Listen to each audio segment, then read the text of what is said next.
Check, mic check, 1, 2. Yo, is this thing on or what?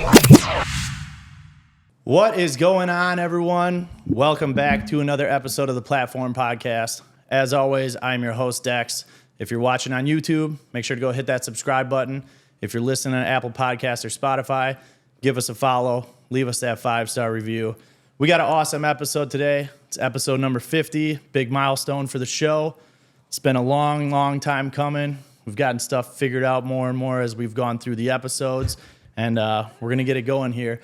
Before we get started, got to give a big shout out to our sponsor, Make It Now Media. You guys know if you're looking for any graphic design work, whether it's an EPK, new logos, one-off flyers for events, hit up Make It Now Media. Use the code PLATFORM. They will get you all taken care of.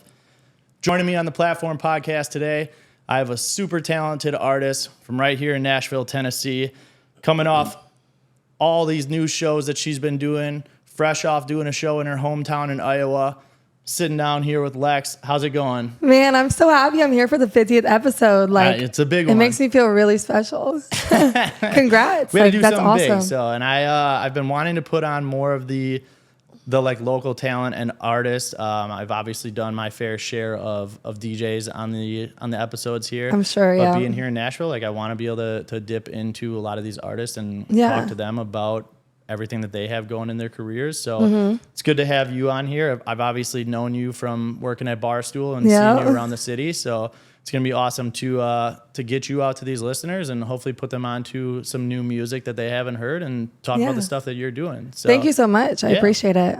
Thank you for taking the time. It's going to be fun. So your whole setup is actually elite. Like I wish the people behind the camera or behind the computer could see what you got going on, because I think you have something special going on. I think you should continue it, for real. Thank you. I love when I have guests come in here that look around and they're like, damn, they're like, this is actually super legit. Yeah, because it's a part of investing in yourself. Exactly. And getting better. And artists and DJs know. We know the pain. So yeah. But usually it comes out with obviously great things. So yeah. Just like you and me meeting. That's one in a million. I mean, you meet a ton of people at Barstool too, and you come across amazing talent. Obviously we live in Nashville. It's all we see is talent everywhere. And so the fact that I'm here and for the 50th episode, you really have no idea. I really feel special, and I just want to thank you again. That's awesome. Yeah. Well, we're going to get into it, and hopefully it's a big one for the 50th. Yeah. I mean, maybe this will be the one that goes viral and makes you pop and goes crazy. So, yeah, we got a bunch of topics lined up here. So we'll obviously talk about you and how you got into being a singer, songwriter, all the other talents that you have, getting into some music now. You obviously just released a new project, 4-song EP that we'll get into, talking about that. Talking about some of the creative process that you have to go through when you are writing a song, when you're making a song, and just a bunch of other stuff about the music industry and music now. So before we get started, let these listeners know a little bit about you, who you are as an artist, where you're from, and what else they need to know. My name's Alexis Curran. I also go by XOLEX. That's my stage name. I am born and raised in a small town in Iowa called Sheraton, and I will not be offended if you have no idea where that is. I currently live in Nashville. I've been here for 1.5 years, and I sing and songwrite. I've been singing my whole life and writing my whole life, but I didn't prioritize it or think about doing this professionally until COVID happened. So, and that's what got you started? That's what got me started. I was so bored in the house, and I was like, well, I'm just going to go ahead and bring all these songs I've written to the studio. And then once I did that, it was over with. The feedback I got back was just obviously amazing, to the point where I'm I'm leaving my corporate job that I've been in for 2 years, and I'm going to do the damn thing. That was 4 years ago. And my first whole situation was actually, so this producer was like, you don't do this professionally. This is your first time in the studio. And I'm like, yeah. Am I bad? And he's like, no, you're so good where I'm going to put you onto my Atlanta producers. So then I flew out to Atlanta. I started recording and writing songs in Atlanta. I even wrote songs for people in Atlanta. And it kind of was just like a domino effect, right? And had a great team at the time. I thought I had a great team at the time, which I do still think to this day they had good intentions, but they were just money hungry instead of viewing me as a person. Yeah. You know what I'm saying? And I was long term. Yeah. And I was Midwest girl, I think people's word is everything because my word is everything. And then you go to a different city with different morals and you know, you're just mind blown by the fact like, oh, people really like work like this. Like they treat people like that, you know? So it was a girl. I mean, I know they called Nashville the 10-year town. I like to say I'm almost 5 years in to the music stuff, but not in the Nashville music scene. I've seen it all, the R&B, the rap, the country. I feel like I'm very grown. I've grown a lot in that aspect, you know? And just becoming multifaceted in more than just one genre because of being in different places and learning from different people. Oh yeah, absolutely. Yeah. So when you started, I mean, you've been singing, songwriting all your life. Like, what kind of stuff were you doing? Were you like educationally trained where you're learning anything from school or just kind of like teaching yourself? It's so funny because people are like, you've never had a vocal teacher, you've never had this, you never had that. And I was like, no, actually, like it's a very messed up feeling when I look back at it where I'm like, why did I not utilize, you know, the things around me when I was a little girl? But I was so into sports. Like I was a tomboy and I was good. That's like the other thing. Like I wasn't just like a mediocre athlete. I was a very good athlete. So I think growing up, I prioritized that. And like my dad was my coach. All that. Yeah, my dad was my coach in like 2 of the sports I did growing up as like a little girl. So I think like in hindsight, like we were looking at more futuristic athlete versus futuristic singer, even though I would like, by the age of 3, I had a song about Jesus and like, it was like really good. You know what I'm saying? Like it was just crazy, like for a 3-year-old, obviously, but it's like crazy to look back at because my parents were like, we should have just like obviously prioritized your like singing abilities as well. We should have done both. But come high school, I got kicked out of choir because my choir teacher didn't like the fact that I was good in music and I was prioritizing my basketball games, like during choir concerts and stuff like that. So I was just like, well, sayonara, I'm gone because I'm going to go play basketball. Like, you know what I mean? So yeah, I had no upbringing in music and nobody in my family knows how to sing or to write. Okay. Like my sister actually, let me backtrack because she's probably going to watch this. She's probably going to watch this and be like, you didn't tell them that I can sing and I can write. She's good, but she's like, you know, like that's her, she's more of a podcast girl. Like it's just a passion. It's a passion, like not a career. Yes, yeah. It's funny that you bring up like how your high school was and how they were like upset with you for not focusing on choir and paying more attention to your sports versus like Alana McCready, who's one of my very good friends. I've known her forever. I know that you know her. She was just on here a couple episodes ago and she talked about like playing hockey in high school. Her school would literally have her sing the national anthem before the games. No. And then she'd go play? Yeah. So she'd be singing the national anthem in full pads. That's so funny. And then just go to the bench and start the game. Yeah. Like, by the way, I love her. Like she's seriously a blessing too. She's amazing. Yeah. But yeah, that's it's just cool to see like the difference in how schools can handle it. And obviously, you're prioritizing what you are into at that time too. And having no family that's into like music at all. Okay, so like, what were your influences musically growing up? Like, who shaped you into the artist that you are now? Yeah, growing up, I'd always listen to Fleetwood Mac. Obviously, it was always playing on like our little stereo. And then Johnny Cash is somebody I would always listen to. And like when the movie came out, like my dad and I watched the movie so many times where I actually did a cover of Folsom Prison Blues of my own. So I'd say like growing up, those two were like definitely big time people that I would just listen to and I'd love and connect with. But I feel like now, like writing wise, Lacey K. Booth, which is a new upcoming artist. I literally see myself in her writing and in her music so much to the point where I'm like, were we like sisters in another lifetime? Because the things she writes about and like how she has like that raspy soul voice. Like growing up, I've always had a raspy soul voice as well, where I would get like made fun of all the time. Like it was either my buck teeth or my voice. Like seriously, those two, where I'm like, damn, like it's actually crazy because she's my age. You know what I'm saying? So it's different to see like, you can see yourself like, oh, Michael Jackson, like these big time, like classic artists. you know, people, but like to see somebody in your own generation where you're like, wow, that's crazy. And so I just want to give flowers to Lacey K. Booth because like she's phenomenal. Yeah. And that's someone who I look up to now. Like that's someone who I'm like always keeping tabs on, like what you got going on with your, you know. But back then it was definitely Fleetwood Mac, Michael Jackson, Johnny Cash, all the old goodies, to be honest. Yeah. And country music though, like I grew up with country music, so Luke Bryan, Kenny Chesney. I mean, all of those were classics too. That was going to be like one of my next questions is like, what genres of music were you focusing on? Like, was it always country that you're singing now and kind of that genre? Or like talking about going to another city and kind of getting a start in Atlanta, like were you still doing country music there, or were you kind of dipping into other things when you're writing, when you're singing, all that kind of stuff? I will say, like, I'm from a small town and I'm so thankful and grateful that I'm from a small town. But I will say, like, I was sheltered as a kid. Like, there's a lot of things that when I went to college, I was like, oh, you know what I'm saying? It was a very, very awakening moment.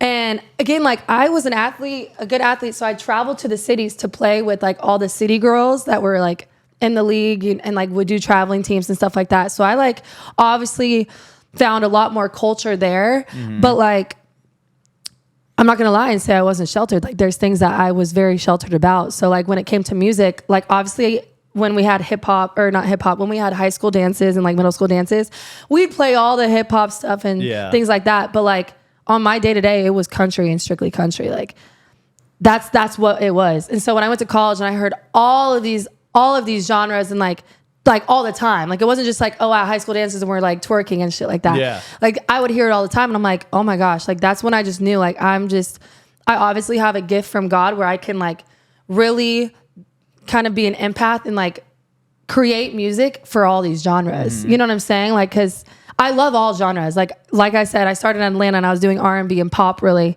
Yeah. But obviously to my core is country, and writing country is the easiest to me because that's what I grew up listening to. Yeah. But like, it's crazy when going to college as a 18-year-old was mind blowing to me. Like I'm like people, and I don't even know if we can talk about this on the podcast, but I like people smoke pot. Like I had no idea people smoked weed, and like not that weed was even bad. I just was never around pot. And so I'm like, it was just crazy. It was crazy. Now I love weed. I love weed. I actually started smoking weed in college because I had an autoimmune disease and I literally was so sick and so much in so much pain.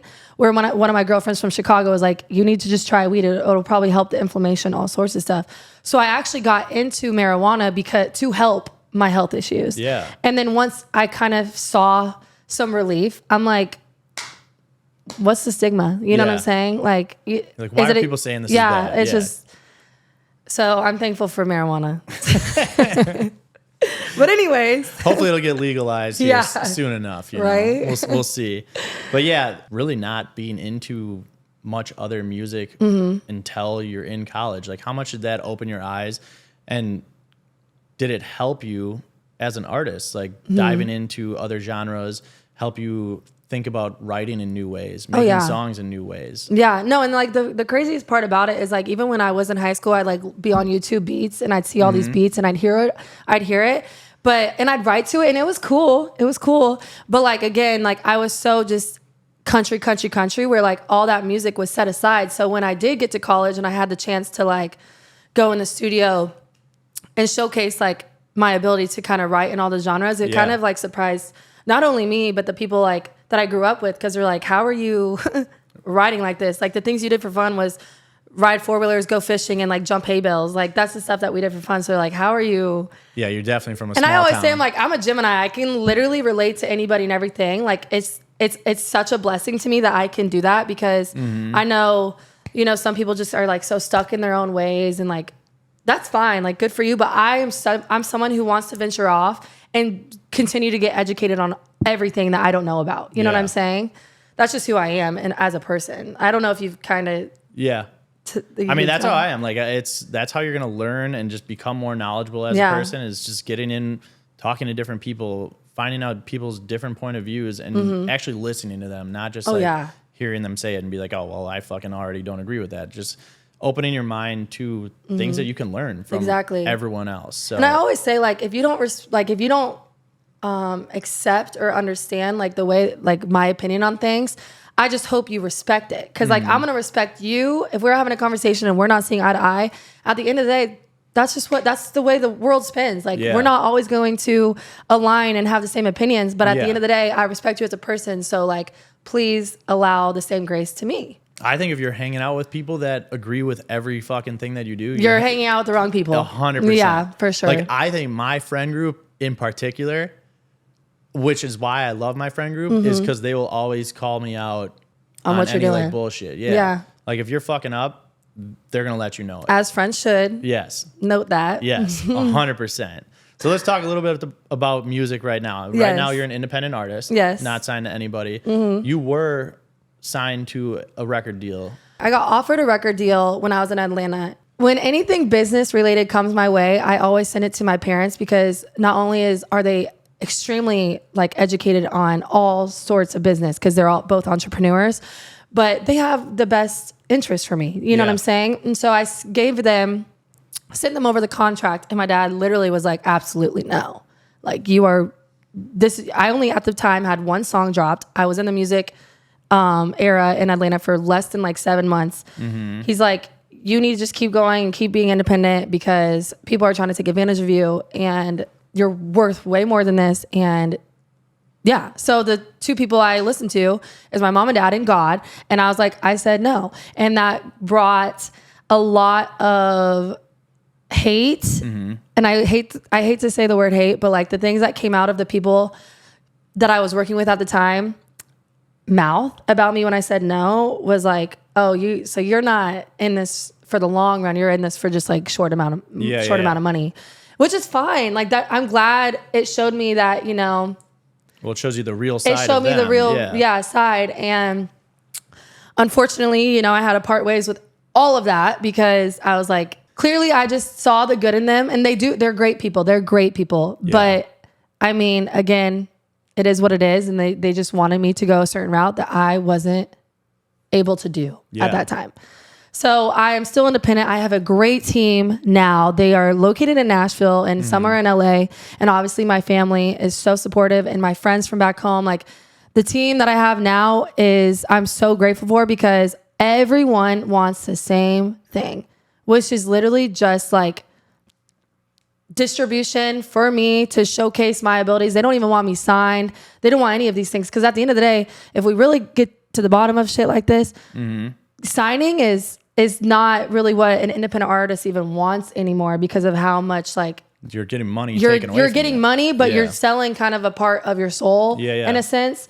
And I'm not saying like I don't want signed. Ideally, later in the day, I do want signed, but signed respectfully. Like don't just take everything because I'm an independent artist. I don't have the money that they can provide, right? I don't have the distribution that they can provide, but the team that I have now is definitely trying to find routes where I don't need them at the end of the day. You know what I'm saying? Like as long as I bring my talent and my personality and just my overall morals and like putting God first, I feel like I'll get to where I want to go. You know what I mean? Well, I feel like that's probably one of the hardest part of being an artist. Is getting that right team around you that is on the right track with where you want to be as an artist and the direction that you want to go, how you want to brand yourself, how you want to market yourself, where I feel like so often now artists get signed to a label and then that label is like, hey, you're a country singer. Well, we think you're a better fit for this, and like completely change who you are as an artist. Oh, and that's another thing. Like there's been so many opportunities that have arose like for me, but when I first came to Nashville, and again, I'm not like the cookie cutter country artist. I am a country artist, and I grew up in a small town, obviously, but I am so much more than that. Like I am everything. I'm like a little pot of like literally every genre put in, and like I'm not just gonna wear, boots and a cowgirl hat. Like I'm everything in that. And like when they couldn't put me in a box, they were like, oh, we don't want her. And I'm like, I don't want you, matter of fact.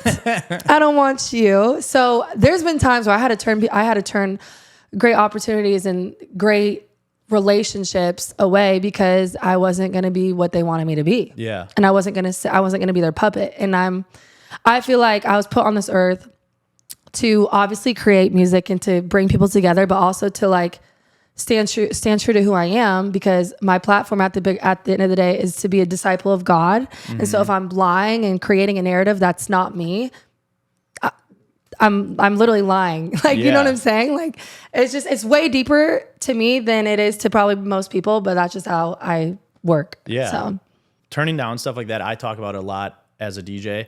And I talk about it a lot to like younger guys where it's like, it's kind of important to turn stuff down like that doesn't fit your brand and doesn't fit who you are and your values. Yeah. Because if it doesn't, it's literally at the end of the day, your fans, your followers, you're failing them. Yeah. Oh, well, now she's doing this. That's completely different than what she's done and what we followed her for the last 4 years or however long it's been. Yeah. Plus, then it's just like getting the right brand for yourself where you're able to stay on point with the quality that you want to be as an artist and represent yourself to the degree that you want to be representing yourself. Yeah. So it's the tough. good thing to do. It's tough out there. Yeah. It's hard to say no to the money sometimes and the opportunities that could, even if it's not a lot of money, but it could be an opportunity that puts more eyes on you and gives you a chance to raise your stock up a little bit.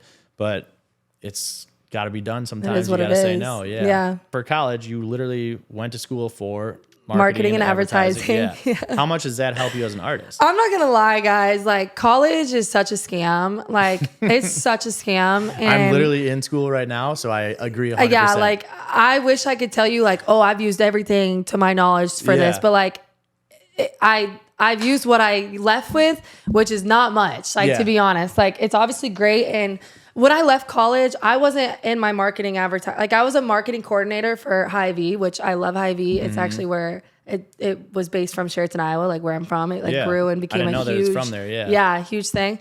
And I was like more of a marketing coordinator. So I was like, making sure everything was aligned, everything was in place. People had, like, the people who needed to talk to people, they talked to. Like, I coordinated that. I wasn't really more on the marketing side. I had some ideas, but other than that, like, since college, I haven't really been doing marketing and advertising. So when it came to like marketing me, I'm good at it, but I'm not a camera, like, phone person. Like, I can't talk to a phone.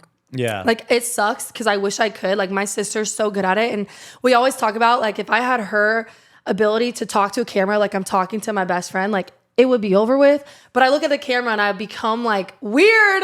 I don't know. I just am so weird. Like, I'm way more of a people person. Like, the intellectual conversations I have with people in person is like so much. And like, fun fact, one of the girls that works with me now on my team, she was like, yeah, when, our conversations on the phone and like Zooms, like, I obviously saw potential, thought you were great at singing, but, didn't really see that the energy factor. But when I met you in person, I said, there is too much energy. Like, it's great. Da, da, da, da. But it's completely different. It's completely different. Yeah. And what is it, just nerves or what? I don't think it's nerves. I think it's just like, I have no idea. And I'm getting better at it. I actually, going back to like the EP, I've been posting so much on TikTok where it's like gotten amazing reviews. Like, it literally jumped from like, in a week, I got like 25,000 streams on just You and Jesus. So I was like, I know it works. Like, talking to the camera, I may feel weird and like uncomfortable, but I know like it's working. But back to like the marketing and advertising thing, like, I've used it every now and then, like, especially after college, I had a sales job and I would obviously do my marketing and sales, talking to people. But when it came down to actually marketing myself, it's like, I need help. I don't know how to do that. You know what I'm saying? Like, I'm just an in-person. I always tell my team, I'm like, get me to meet them in person and it'll be okay. And so that's what happens. You close it. Yes, that's how that, like, they're always like, meet her in person, like, da-da-da. And that's how we always sign the deal right after the person deal. Yeah, that's all you need. Yeah. That's awesome. Yeah, it's as far as like the content stuff, it's so hard. And we talk about it so much on this podcast with different artists, with different DJs, where it's like just getting in front of the camera and putting out content like that. It's so difficult because like, that you need to do it at this day and age, but like, it's uncomfortable. It can feel like cringy sometimes, and it's just hard to do. Well, obviously, like, being a woman in today's generation as well, like, it's very uncomfortable for us to get in front of the camera because we will receive so much backlash regardless of what we look like. Like, there's always going to be some pervert or somebody who just wants to like spread hate to make us feel less than what we are. So I feel like even as a female, and like, today's society, I have so much content I could post 24/7, but I'm like literally like, and that's something that I actually have overcame the past year, where I'm like, I don't give a fuck. I don't care. Send it, post it. I don't care. But back a year ago, I could not sit on this couch and look you dead in the face and be like, oh, I don't care what people think. Because you start to overthink. I overthink and I overanalyze. Yeah. And thankfully, I'm like a very confident woman, but there are times where I'm not. You know what I'm saying? Where I'm like, everyone's like, you're crazy. That literally looks so good. Post it. And I'm like, I can't. So that's I think just being a self-critic too, which I'm the same way. I'm a perfectionist when it comes to that too. Like I'm literally a perfectionist. So. Yeah. I'm such like a hard self-critic where I'm like, fuck, I can't post this. Like it's just not like perfect. Yeah. We're just hard on ourselves. And it's, we have to blame social media for that. 100%. Because clearly what we look at every day is perfection, even though it's not. Yeah. It's just all of like for the gram. Yeah. Yep. Yeah, but that's what it is. I mean, you look at all these people that you follow and you're like, damn, like they post this picture. It looks so aesthetically pleasing or whatever it is. And that even goes back to like, I know we're talking about music, but that even goes back to like relationships too. We're like, oh, they look amazing. They're so couple. Loyal. But deep down, you really get to know what's going on. And you're like, whoa, what? People idolize this? Like, it's crazy. So, I mean, it goes for everything, honestly. But yeah, I mean, that stuff's hard. You talked about the EP that you just put out. 4-song EP. Girls Like Me. The couple songs that you have on there, you got Love Bomb, Girls Like Me, Heels on Hardwood, and then the one that you were just talking about putting content out for was You and Jesus. How's the reception been for the EP so far? It's been really good. And like, again, with like very little marketing that I have done, it's been like, why are you not going to continue the same regimen that you had last week of marketing it like this week? Because people are loving it. You know what I'm saying? But I think that's just one thing as an artist, independent artist as well. Like you are juggling so much all the time. Like obviously I still work at Barstool and I still have gigs and I still have studio time. I still have other rights. Like I'm still doing all these things while trying to market an EP. And it's my first ever EP. So I'm so happy this could get out. Fun fact, we actually did this EP in like 3 weeks. I swear. The recording for everything. Recording everything. I had the rights. How long did you have them right? Yeah, okay. I had the rights. But the rights have been done the past like 6 months. Okay. So it's all pretty quick. All so quickly. I worked with Ryan and Mike, who are so phenomenal. They did this so quickly. And I was like, I'm dropping an EP because I've dropped single the past 2 years. I'm dropping an EP and it's going to be like this. Because Love Bomb, it's a story. If you actually listen to the EP, it's literally a story. So like Love Bomb, obviously you just get love bombed and he breaks your heart. And then there's Girls Like Me, where like girls like me don't need guys like you. So I don't know why we keep going through the same rotation of liking guys like you. You know what I mean? And then Heels on Hardwood is finally saying, bye. Like my heels are going to be the last thing you see walking out that door. And I'm going to be looking good as hell. And then You and Jesus is just like putting Jesus first for the first time instead of putting him before Jesus. Okay. So it's a story and it's a great story. But the fact that we did it in literally like less than a month is where people are like, what? Yeah. And so I always like to pinpoint like, like we worked hard and for something that came out and I'm still marketing it. Like I'm still marketing. I need to get better at marketing it, but yeah. But that's crazy to me. Like as soon as you said 3 weeks, I'm just like, what the fuck? Because I know how much work goes into recording and tracking and all that kind of stuff. And then just production and editing, mixing and mastering, everything that needs to be done. Yeah. And to do 4 songs in 3 weeks is crazy. Pretty fucking crazy. Yeah. But everyone on board was so amazing. Like all the writers that wrote with me for all 4 songs and all the producers that were involved, like they worked well with me knowing how chaotic it was, but like knowing me, like my life is literally chaotic. So I was like, thank you for coming in and just, embracing the chaoticness, Yeah. Yeah. Was everything all done here in Nashville? Yes. Okay. Yep. Do you typically do stuff all like the same studio? Or where do you No, I honestly have been like, and I feel like every independent artist that lives in Nashville knows too, like you kind of just like go wherever. I have, obviously now, Mike and Ryan are 2 people I work really close with, but other than them, I only have Bobby Terry. Like Bobby Terry is Garth Brooks' like right-hand man, like his little guitar player, but he is so phenomenal. But it's hard to get in with him because he's always on tour with Garth. So like that's actually what made me meet Ryan and Mike. And so now, you just start meeting people through all these like studio sessions and these rights. Like I have a bunch of other amazing producers, But the producers that I've been working closely with is Mike and Bobby and Ryan. Okay. So for pushing this EP, I mean, you talked about 3 weeks. How much content do you have for it? And then how did you kind of come up with the ideas of like what direction you want to go for pushing this? Because I know you were just out in Cincinnati, did a whole shoot for that, had the songs going, all that kind of creative process that you have just in your head of like where you want to go and what direction that you want to push this EP. How do you make that come to life?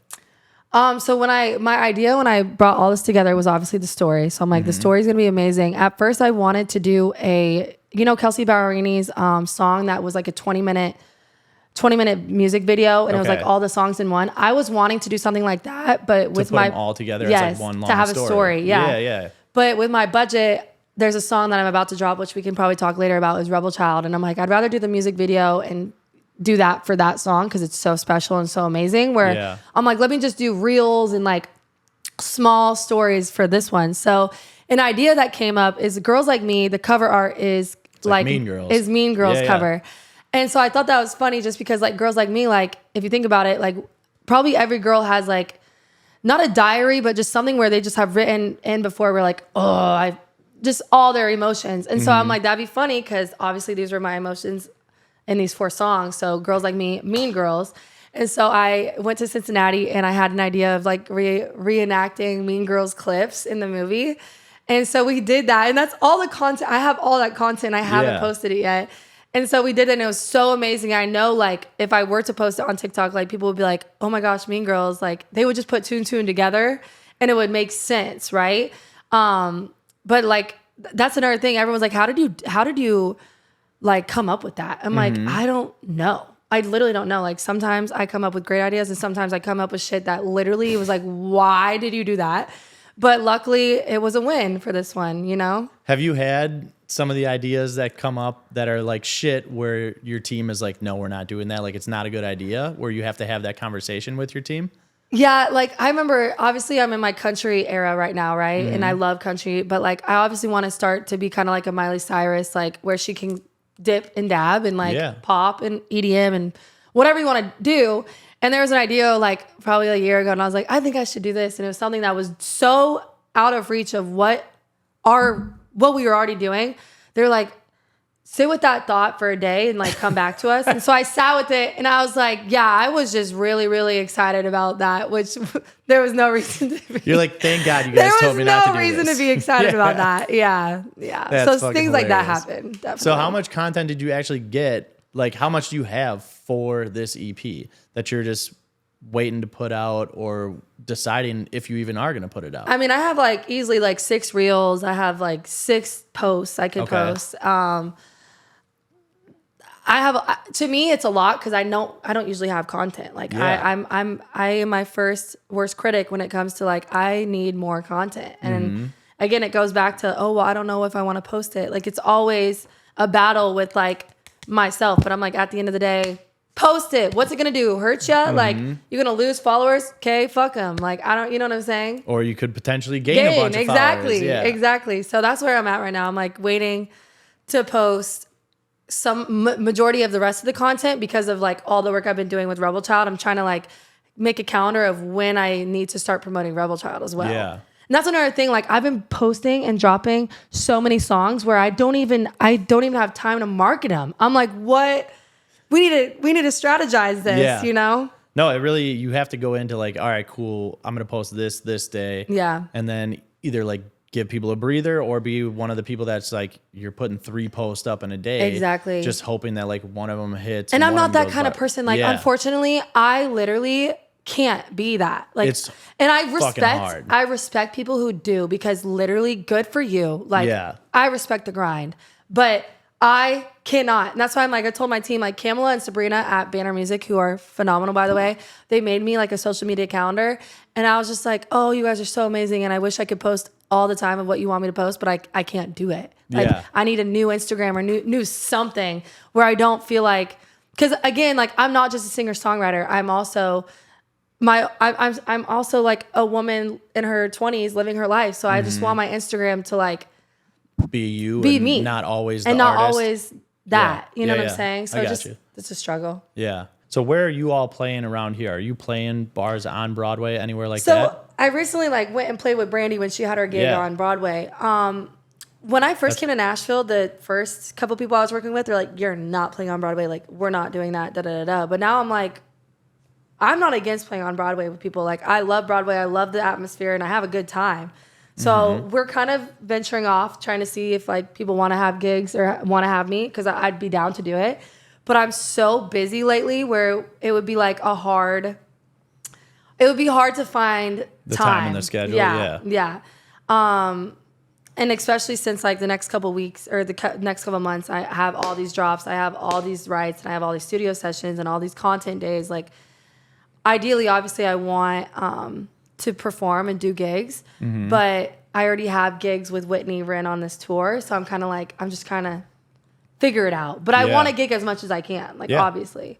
So we'll see. We'll see if things align. Just puts a lot more eyes on you and can hopefully. My big thing though is I really want to do festivals. Like, if there's a way that I could get my foot in the door to like big or little festivals, like I'm doing that. Yeah. You know what I mean? Yeah, because coming off doing the Speedway was for IndyCar, huge.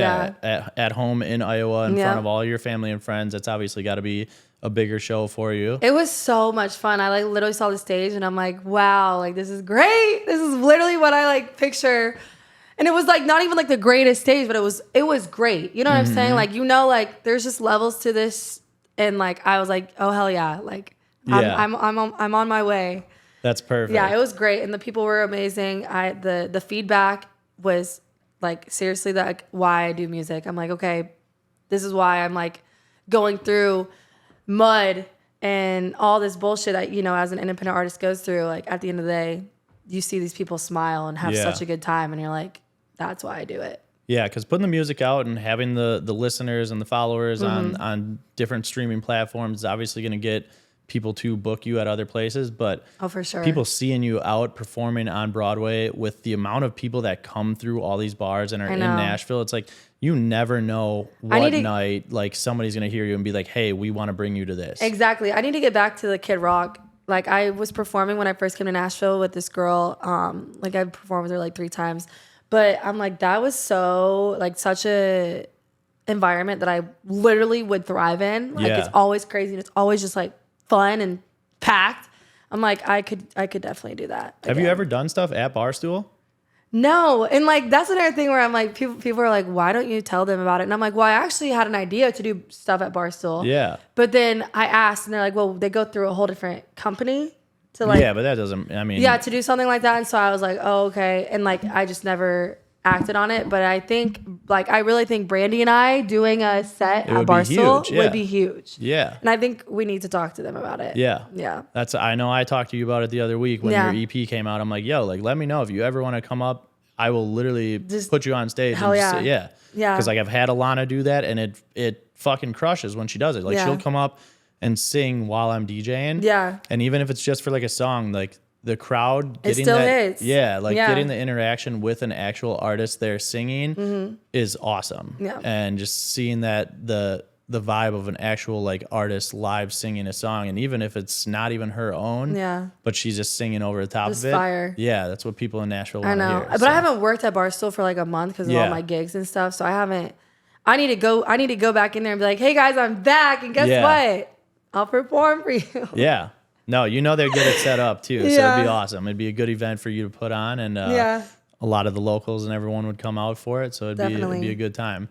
I know you just put the EP out. You talked a little bit about Rebel Child. What other things can we expect from you as an artist in the next coming months, the rest of 2024? So I started working with somebody in Cincinnati, and he is like just he's his own he's an entrepreneur himself, and he's trying to get me a tour set up, and we have a few things in the works of like getting working on songs with some big time artists, which I'm like really ecstatic for. So I hope that goes the way that we want it to.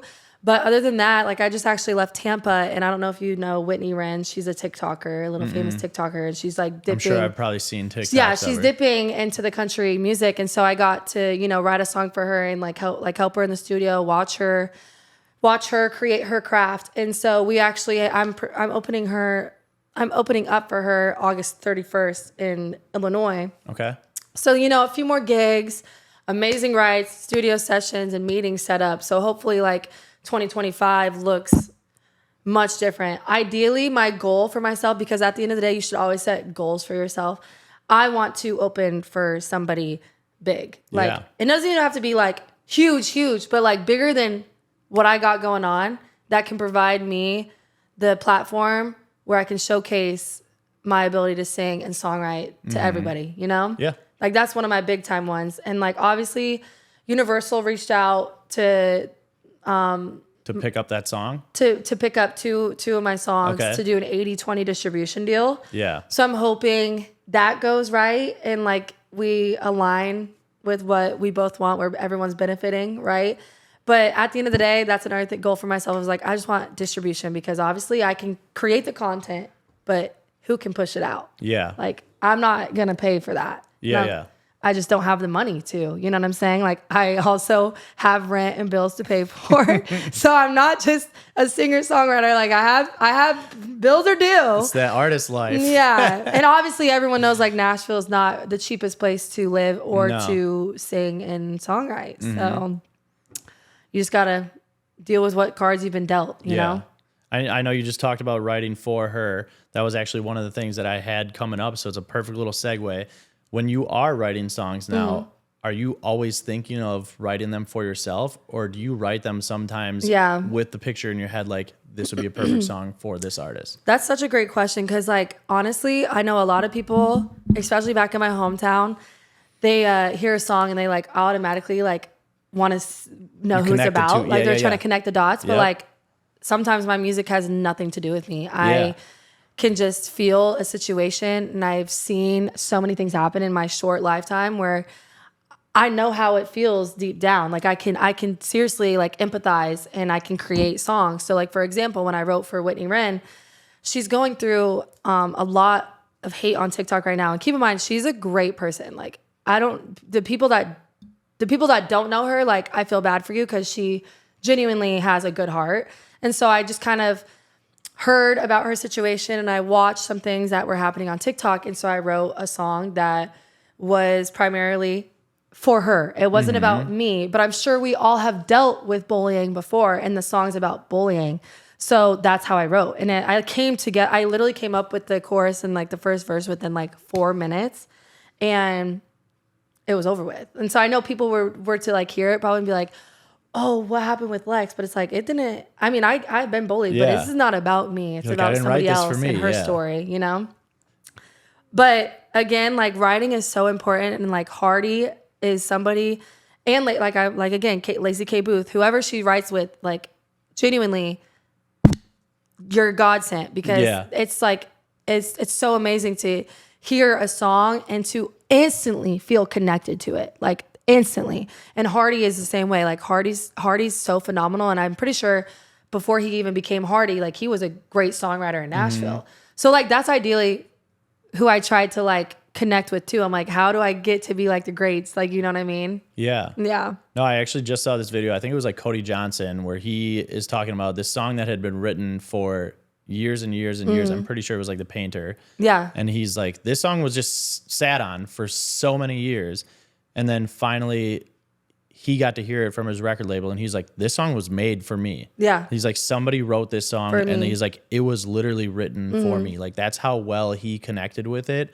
Where as soon as he heard it, he was like, I need this song." He's like, this needs to be mine. Exactly. And I love writing. Like, if anyone were to hit me up on like Instagram or like any of my socials, be like, "Hey, can you write this for me?" Like, obviously, I have a fee, but like, I love writing so much where it's not something where it's like not affordable. You know what I mean? And like I've been in rooms with people who charge tens to thousands of dollars for a song. Like I have a great friend that lives in Vegas and he's like Chris Brown's right-hand man and hers right-hand man of songwriting. Yeah. And so I like also have taken his expertise and his years in the game of where I'm like, how can I utilize like, okay, at the end of this, as long as I'm songwriting, I'm content. Like I'm happy. Like, you know what I'm saying? Because again, at the end of the day, it's just to bring people together and to have that connection through music. Like through all the other bullshit happening in the world, we can connect through music. Yeah. You know what I'm saying? So with that thought in mind, how would you handle it if, let's say, you write a song, it's a super important song that you're technically writing for yourself, and somebody wants to pick it up and they want it to be their song. I've had this happen quite a few times actually, and currently I have a song called Missing Her, which will be out after Rebel Child. I'm probably like end of October, which is it literally hits at my heart every time I hear it, because it's something that I went through, and it's something that I actually am still healing from today. And so I had somebody ask to buy it. And I was like, in my head, I'm like, obviously, and I know this person has the platform, and I know this person can do numbers, and I know it can reach people, right? In my head, I'm like, I would do it, but it would be a big amount of money. Yeah. Like it would be something where you're like, but that song is worth that. You know what I'm saying? Like you hear a number one hit and you're like, boom. And this song is this, if I had the platform and everything I needed in front of me, this would be number one. You're like, if Morgan Wallen's putting this out, If Morgan Wallen put this out, it would be number one for months. Like it would literally be like longevity wise. Cause it's like everyone has felt this type of pain before. And in a sense, I'll kind of tell you a little summary of the song is Missing Her is about somebody that you love and still love to this day, loving you, but loving the old version of you more than who you are now. Okay. And obviously coming from a small town, getting into college, leaving college, I have developed in ways where even like, all I can say is like, thank you, God, like that I've experienced all of these lifetimes. Cause in a sense I literally feel like I've experienced like lifetimes of shit. You know what I'm saying? Where I went through a phase of not loving myself the way that I deserve to be loved. But at the end of the day, it's like nothing happened. You just evolved and changed. Like you just you grew up. You know what I'm saying? So it's literally, that's what Missing Her is about. Is like, hey, you know what? I love me and I know you love me, but like it is what it is. You know what I'm saying? You might love the old me, and I'm changed now. I'm not. I'm her, but I'm better. It's just crazy to think about like how much you really truly have to think about weighing those options if a scenario like that comes, where it's like, I know that I have this hit, and obviously you want it to be a song for you, but then there is a chance that it's like, if you give it to this artist who has that bigger platform, who can push it and tell your story and possibly get that out to millions of people versus you putting it out at the wrong time or too early, where it's like, all right, now it only got out to 10,000 people. Fun fact, the song I'm currently going to drop, Rebel Child, Bobby Terry was the producer of that. And so he was like, hey, we should pitch this to Miley Cyrus and her team. So I was actually like on board for that. I'm like, you know what? Miley Cyrus singing Rebel Child, which you probably everyone knows kind of her relationship with her dad. It was rough. And there was a point in time where my relationship with my dad was not fun. And I'm like, you know what? If Miley Cyrus wanted to do that, she absolutely could. Unfortunately, it didn't go that route. I don't even think it got to her team because of all, like, this was like during the crisis of like every independent artist's lifetime, like where I just was dealing with so much where I'm like, I don't have time for any of this. And I had to take a step back. Like Rebel Child's been in the process for 2 years. Like it's been a long time, right? So I am always down to sell my songs, especially if it's in the hands of good people. Yeah. Always down. But it does get complicated. Clearly, it obviously gets complicated because they could be like, oh, I want the song, and then not release it for 4 years. You know what I mean? Yeah, and just sit on it. Yeah. So where then it's like, or they do it in the studio, but then they're like, oh, actually, I don't want it, but they still have rights to it. Yeah. So it's like, shit, you know. Because how does that work in country music? I heard that people can literally just like have the rights to the song without even paying for it, and then like hold it for 10 years. That's what happens, unfortunately. How is that a thing? I don't know. And that's why I'm like, well, I don't want anybody to get this and then be like, actually, I'm going to not drop it yet. And then I'm 40 years old and I'm finally just getting set, oh, Missing Her is out and you're a songwriter and then everyone wants to write. Like, it doesn't work like that. Yeah. You know? I feel like that's the dumbest thing. I always just pray every day that I hope I can find somebody or I get the platform where it can like go to the world. You know what I'm saying? Yeah. And I have listeners. I have like 20,000 monthly listeners right now, and they're all over. It's not even just from Iowa. Like it's from like, I have Australia. I have European countries. Like I have it all. So it's nice. And I'm so happy and thankful. It's like kind of going globally. Yeah. But I definitely want it to be like insane numbers. I want like, obviously like 1 million monthly listeners, you know? Well, because that's what you want for touring too, where it's like, all right, cool. If I can show that I have X amount of monthly listeners in Australia, and I you can go and book a tour there, that's where promoters are gonna be like, yeah, cool, let's bring her here. Exactly. So that's awesome. Yeah. As far as like your music right now that you've put out, how often are you pushing it out to DJs? I'm not. At all? At all. And I know, trust me, I know I'm like slow to that, especially when I work at Barstool and I have all this access to like meet with DJs and be like, hey, push my stuff. Like, you got to do it. I haven't. And I need to, because actually there's a lot of, like, there's been DJs in the past that have hit me up and be like, I'd love to like do your songs on my set. And I'm like, amazing. You know what I mean? And this was even back when it wasn't just country. I was like doing pop and like R&B vibes. And they're like, we'd play this in the club. Like when I was in Atlanta, the DJs were playing my stuff in Atlanta. And so I was like, I know DJs would love my shit. I know they would, but I just haven't. So maybe me and you could come I know I talked to you about it. That's why I had to bring it up, because I'm like, I feel like, especially in the country music realm, a lot of artists aren't doing it, or they like don't know how to do it. Yeah.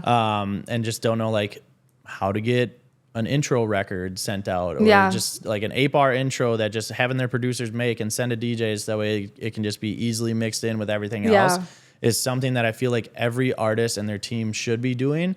But so many artists don't even think about it, or like don't even know about it, and then just don't end up having it happen. I agree with you, because again, like I feel like maybe artists like think artists are on one wave and DJs are on one wave, but like no, we're all connected. Like we're literally all connected. We're all doing the same thing. We're all creating a vibe, right? So definitely after this little session, we can get together and think of a you send segue. me it. I'll make the intros. I'll get them all sent over to you, and then start pushing them out. Definitely. So obviously you're here in Nashville.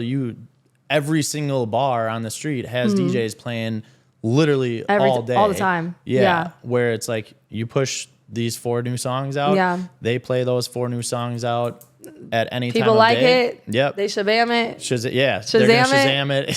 Shazam it. Yeah. But no, that goes perfectly into, obviously we talked about your songwriting process. When you're going through the creative process of making songs, is that something that you think about where you're thinking, hey, I'm going to make this song. This is going to be a perfect fit for something that's going to be a radio hit. Absolutely. Or something that's like going to be a hit in the club or whatever. There's songs where I'm like, oh, this is definitely a club hit. Oh, there's songs, this is a movie hit. Like a lot of the things I've been like. So you think sync deals and everything too? Oh, yeah. Okay. But again, all I need is the distribution where people could hear it and they'd be like, boom, boom, boom, boom, boom. And then like lights will click and be like, that's perfect for this. That's perfect for that. But again, I don't have access to that. Okay, that's interesting. I always think about like, I feel like people kind of start their creative process and then go through it, and then they're like, all right, cool, now where are we going to push this now that it's done? Whereas like, I feel like making a song, like I think prior where I'm like, all right, this is going to be something that I'm going to play at the club or whatever it's going to be. So but I've never thought about like, oh, this is going to be something that would be a fit for a commercial or a movie or whatever else like that too. I'm pretty sure Daisy Dukes is like playing in all the CVS's right now. Really? Yeah. Like it's like Daisy Dukes is like commercial places are loving that shit. But is that something you thought in the process of making? No, but my publicist reached out and they're like, we're playing this at all this. We're going to play this. Like we love this. And I'm like, okay, good for you. Good for us. That's awesome. So I know you talked about like future, you obviously want to be going on tour with somebody. Do you have anybody in mind that's like, they would be a perfect fit? I would be a great addition to be on their tour. I'm not gonna lie, like Tate McRae is so fire, and I've danced my whole life, so I'm like I could easily kind of like incorporate my own style, my own vibe to that, and obviously that's like reaching, but that's somebody who I'm like I love, and I obviously she's like younger than me, but I still like look up to her and things that I can learn from. But when it comes to like country, like obviously like Chris Stapleton, Teddy Swims, Tucker Wetmore, like. All these and like Tucker is just now blowing up. Like I think that would be a great, I think that would be a great thing to have too. But like I would say, "Missing You" is one of my favorite songs right now. Oh yeah, like great what? Song. So insane. Yeah. So I would say like because I'm trying to go for more of like the soul raspy country, and like Tucker is a great country artist, but like if I were to really be like big, like it would be like Chris Stapleton for sure. Yeah. Like I love that man. Those would all be great picks. Yeah. And I love Meg Maroney. Like she's so phenomenal. And I think her writing is kind of similar to me as well. So I think like opening for her. Yeah. And she just sang with Tate McRae. So I'm like, what are the odds that the two artists girl artists, or Lacey K. Booth, which I know Lacey's like still kind of coming up too, but like even to work with her. Have you ever like met her or anything? No, but I literally want to. Okay. Like, Is she around here? Or I want to be her best friend. Yeah. No, so I think I was riding with Chief 2 days ago, Chief and Max and John.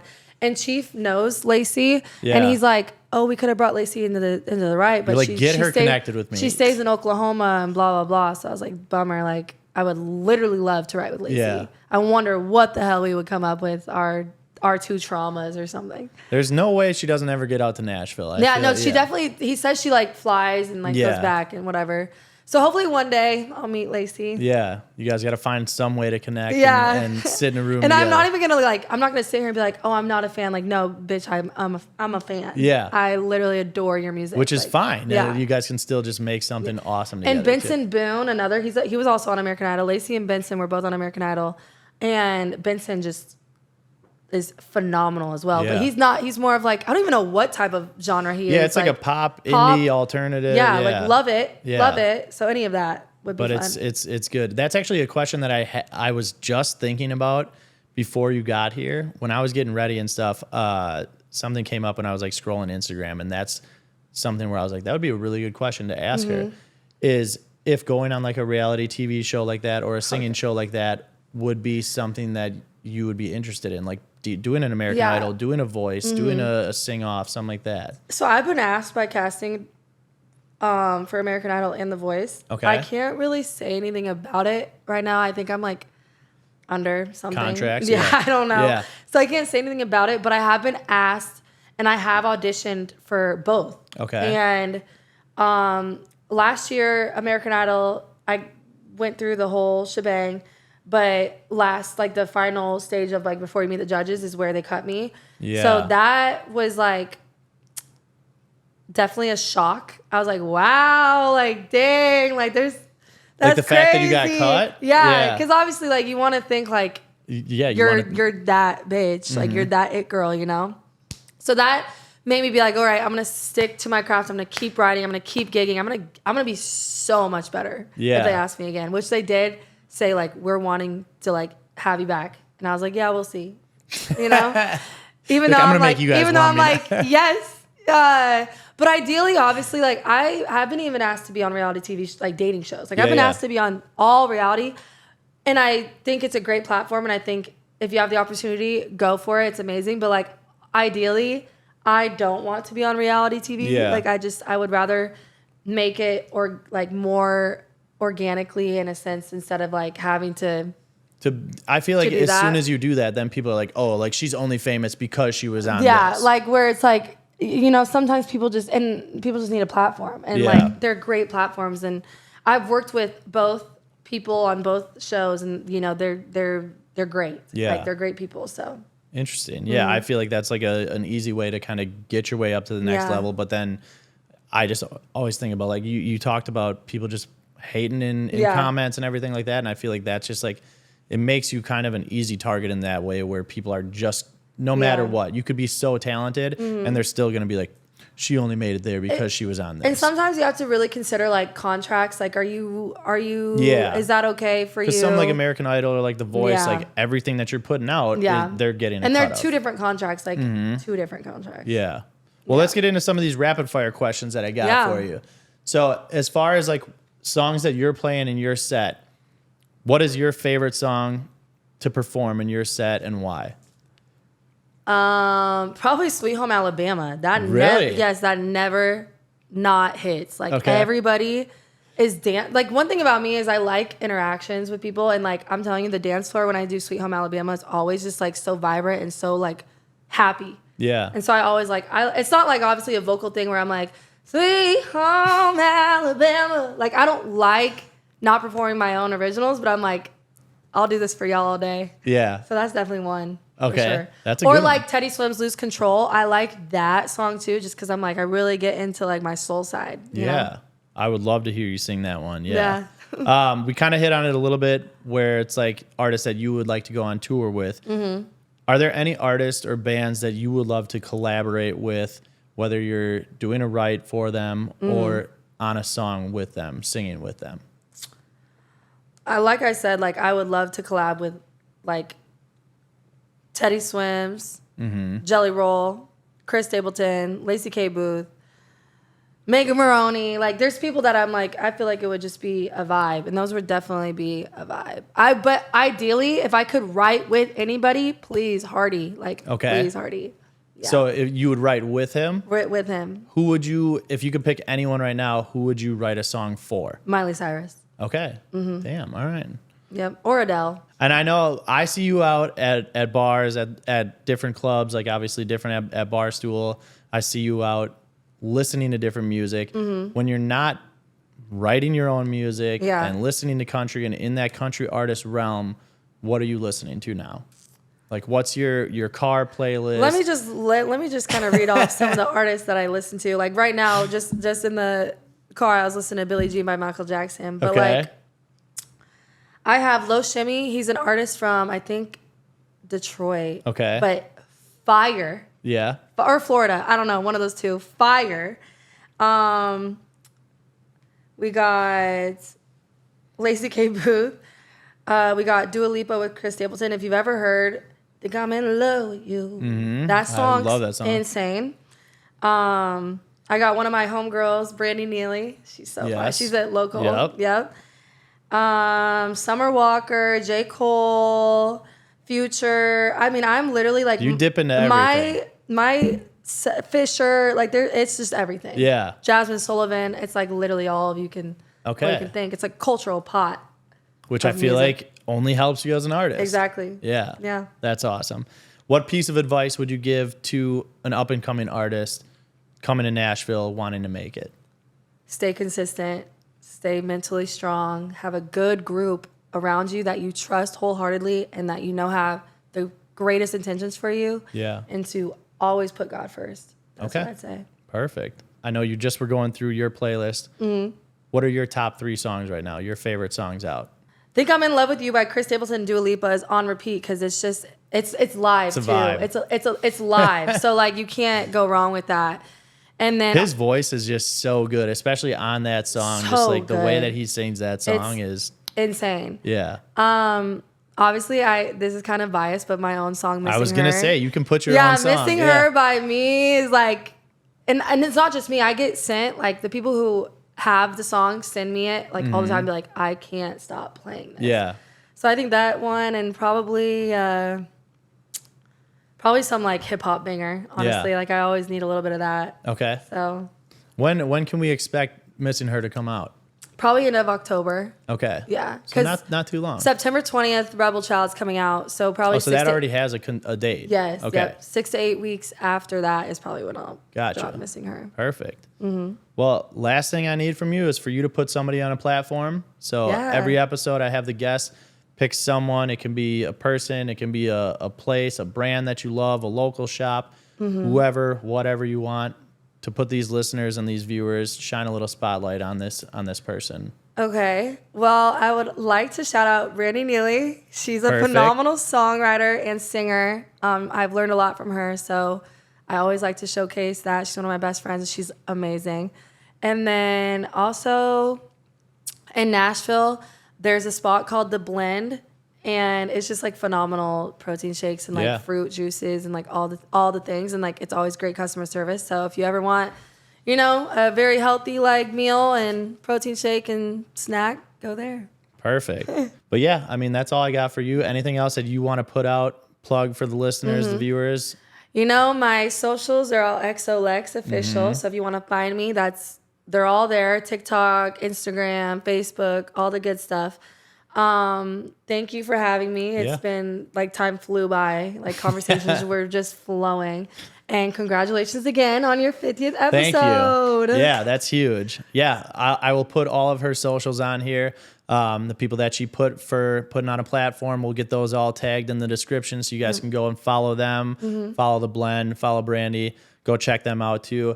Go stream Girls Like Me everywhere on Spotify, Apple, everything like that too. Yep. Obviously, I'm Dex, host of the show. If you guys are listening to those DJ mixes, those come out every Monday at the Platform Mix on Instagram. You can listen to them on Mixcloud, Spotify, SoundCloud. These come out every Wednesday. YouTube, Apple Podcasts, Spotify. Go check them out. Until next time, we'll see you guys later. Peace. Check. Mic check. 1, 2. Yo, is this thing on or what?